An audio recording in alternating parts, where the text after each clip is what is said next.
ভিতরে ঢুকতে না পারি, সেই জন্য তার শারীরিকভাবে তারা গলা ধাক্কা দিয়ে আমাকে সেইখান থেকে বের করে দিছে।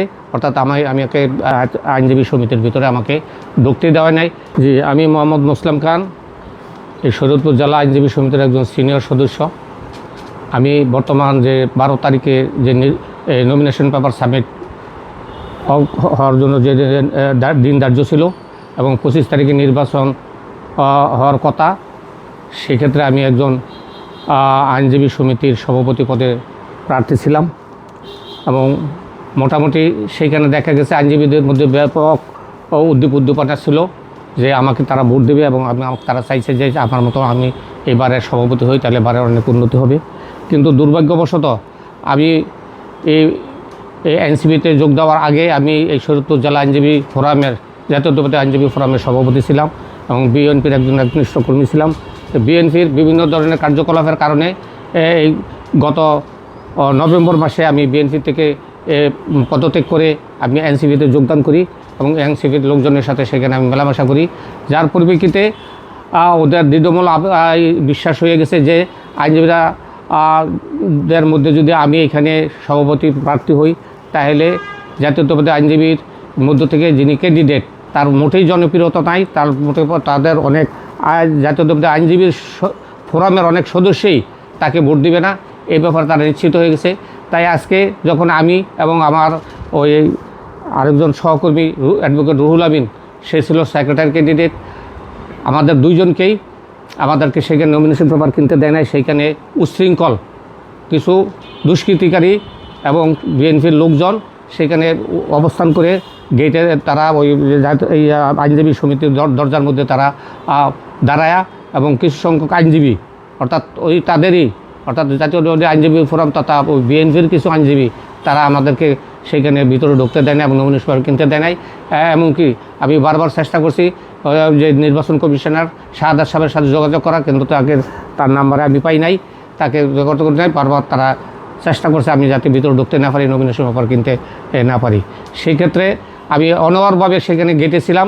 তারপর বারবার তারা বলতেছে আপনি বসেন ওইখানে ভিতরে আছে, ভিতরে নমিনেশন পেপার কিনতেছে, সে বাইরে রইলে।